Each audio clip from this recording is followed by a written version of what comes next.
સુરત શહેર જિલ્લા કોંગ્રેસ દ્વારા પ્રેસ કોન્ફરન્સનું આયોજન કરાયું। કોંગ્રેસમાં સદસ્યો જોડાવા અને અભિયાન હાથ ધરવામાં આવ્યું અને મોટી સંખ્યામાં કોંગ્રેસમાં જોડાવા માટે નાગરિકોને અપીલ કરાઈ।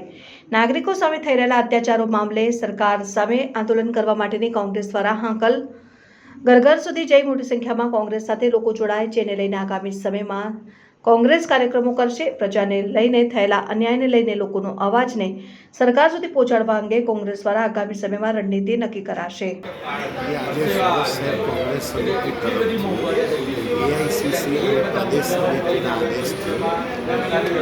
સંગઠન સૂજન અભિયાનની શરૂઆત આ સંગઠન સૂજન અભિયાન અમે શહેરના નાગરિકો અને યુવાઓને કોંગ્રેસ પક્ષમાં જોડાવા અમે વિનંતી કરીએ છીએ સહભાગી અને વધુમાં વધુ અમે લોકતાંત્રિક ડેમોક્રેટિક પદ્ધતિથી સંગઠનના પદાધિકારીઓની વરણી કરવા માટે જે લોકો જોડાશે એ લોકો પોતે જ લોકતાંત્રિક રીતે સંગઠનના પદાધિકારીઓની વરણી કરે એ આશયથી આજે સંગઠન સૂજન અભિયાન હેઠળ પ્રચાર પ્રસાર અમે આજે આજની આ પત્રકાર પરિષદનું આયોજન।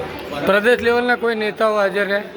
ના, પ્રદેશ લેવલમાંથી તો આમ પ્રદેશ પ્રવક્તા સિનિયર હું છું, એટલે હું અને શહેર પ્રમુખ અને શહેર પ્રવક્તાઓ હાજર। તુષારભાઈ ચૌધરી ઉપસ્થિત રહેવાના હતા? ના ના, એ તો એવો ઉપસ્થિત રહેવાના નહોતા, ખોટી માહિતી। આગામી દિવસમાં ખાસ કરીને કોંગ્રેસ જે મૃત પાય છે, લોકોને ઘર ઘર સુધી પહોંચવા માટે શું કાર્યક્રમ? લોકોને ઘર સુધી પહોંચે કોંગ્રેસ, એટલા માટે જ અમે લોકોને વધુ સંખ્યામાં કોંગ્રેસમાં જોડાવાનું આહ્વાન કરીએ છીએ। સાથે સાથે અમે લોકોના પ્રશ્નો વિસ્તાર વાઇઝ એની ઉપર જન આંદોલન કરવા, એનો પ્રચાર પ્રસાર કરવા અમે આ અભિયાન શરૂ કરીએ છીએ।